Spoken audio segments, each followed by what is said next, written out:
Ano, iuwe daw Siyempre, ma'am. PRRD. Yeah! Woo! Okay, hi everyone! Welcome back ulit sa aking YouTube channel, Nets and Vlog.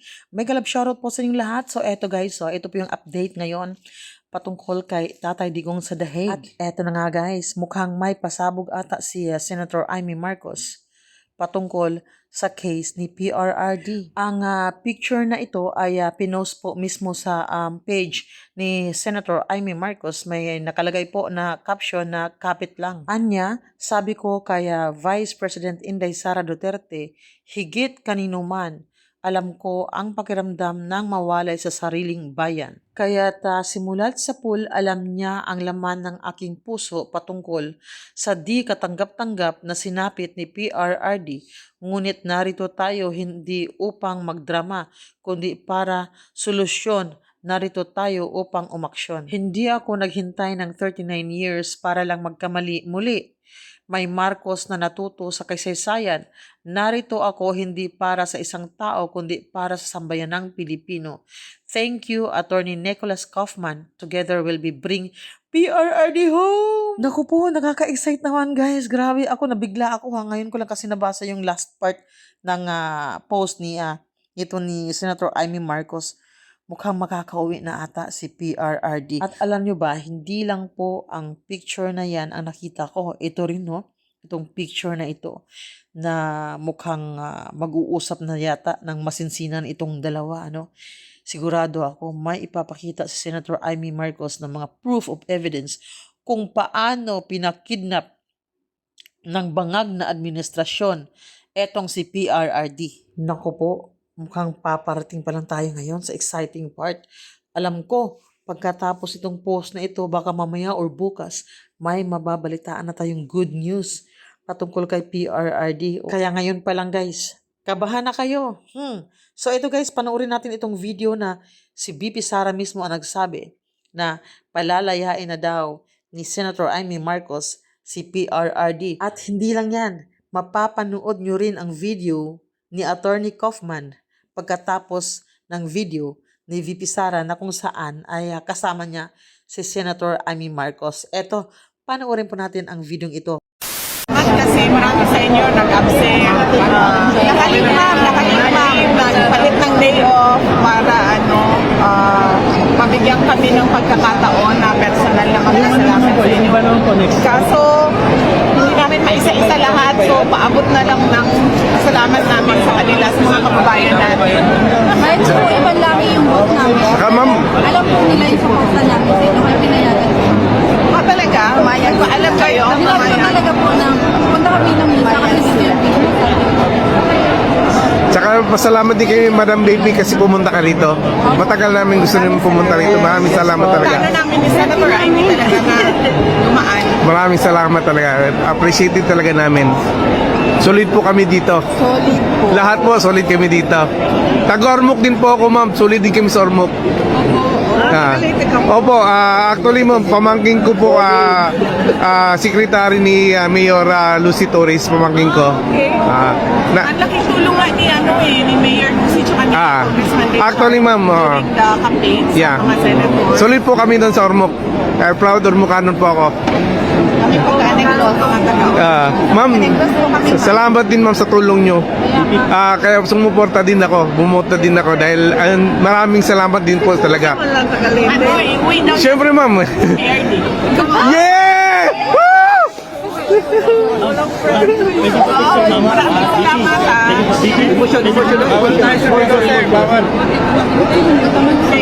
Selfie tayo dito pa ganyan. Nasa palungkot ang Nasa Ormoc ako nung nabalita nung March 11. Oo nga ma'am, nakita ko ma'am. Grabe. Napunta ka sa City Hall ma'am, nakita ko rin ma'am kasi pamangkin ko nandun. Hindi ko maniwala. Ito naman. Ha? Hindi ko maniwala. Kaya nga ma'am solid po kami doon. Ma'am, maraming salamat talaga. Well, let's start with the last question. I think that the real prosecutor in this case is actually in Manila, sitting in his palace. He's the person who threw President Duterte over here to The Hague. He's the person who used the office of the prosecutor as a tool in his political campaign, and it won't work.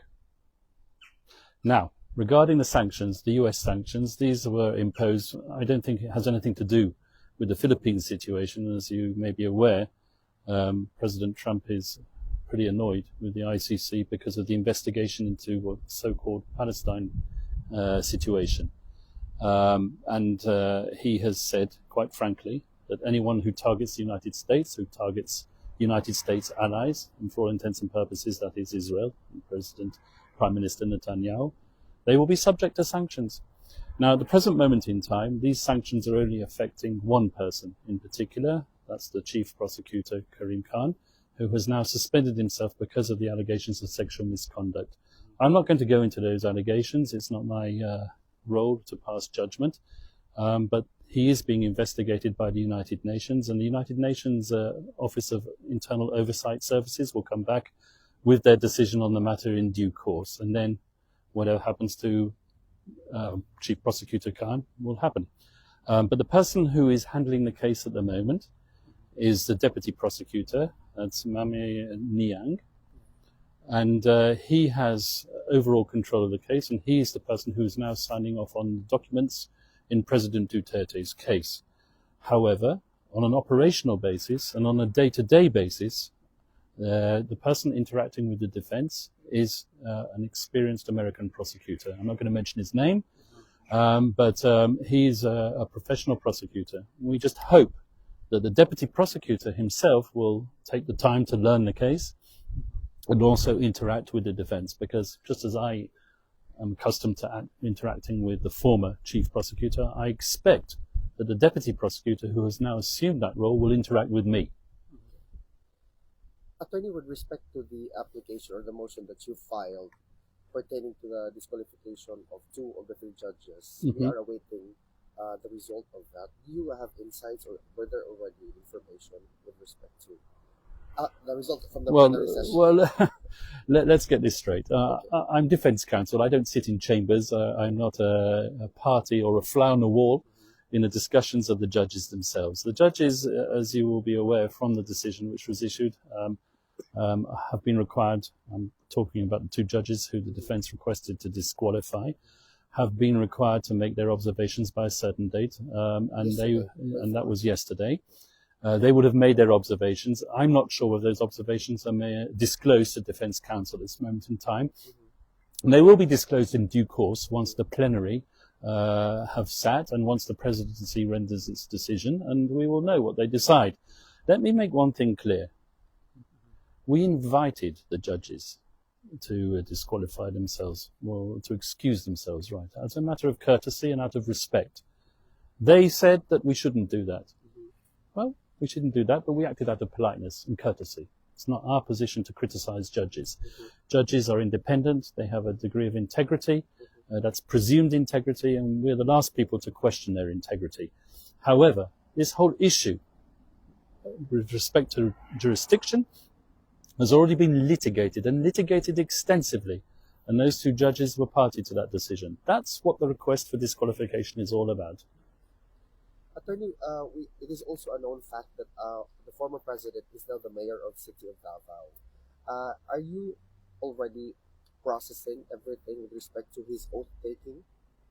I'm not going to talk about oath-taking or anything. That's a legal question which is being handled by his Filipino lawyers. Okay.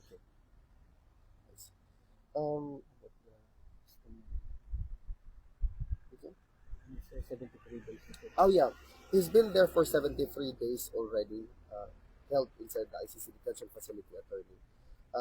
Do you think that we're looking at years, or hopefully the soonest possible time that he'll be released? As far as I'm concerned, it's always the soonest possible. As I've told you many times before, there are certain preconditions which have to be met before an individual can be released at the ICC. It's not like one of your run-of-the-mill criminal cases where you can post bail and just get out and go home. No, in order for someone to be released here, there has to be a willing state party capable of receiving him onto its territory. And that's what we're looking at. It's a long process. It's something which requires a certain degree of diplomacy. And let me just come back once again to this whole issue of the elections. Okay, people miss the point. The former president won a landslide victory. Yes, As far as I'm concerned, that's a finger in the eye to the people who threw him over here. correct. That's the real point of the elections. It was a protest vote. Yes. Attorney, with respect to the prosecution's request or motions, twice they were granted that the presentation of witnesses will be extended. What is the implication of that with relation to the longevity of the trial in general? Well, perhaps if we feel that we've been disclosed statements and witnesses' evidence at a late stage, then it could formulate a request on my part for the postponement of the confirmation hearing, but I'm not asking to postpone a confirmation hearing at the present moment in time at all. In fact, I'm quite happy for it to be brought forward, and I wish it would be. Yeah. Because currently, Attorney, there has been a report that one of the senator of the Philippines found out that there were ICC investigators already in the Philippines right now trying to ask retired policeman or policeman to sign a, what do you call that? An affidavit to strengthen their case here in the ICC. Is this also in line with the particular request that they have to delay the presentation of the witnesses? I don't know what's going on in the office of the prosecutor. I've heard these allegations. I'm certainly not going to comment on the evidence in a media interview. I'm not allowed to do that, and I do not propose to do that. But I've certainly heard of these allegations, and they will be processed by the defense team and used in due course. Should the government of the Philippines, the president himself, request for the ICC that our former president be brought back to the Philippines, can that be facilitated? Yes. Thank you. Attorney, is there something that you want to address the Filipino community all over the world with respect to what's happening, what we see as an illegal detention and a curtailment of his freedom as a Filipino citizen?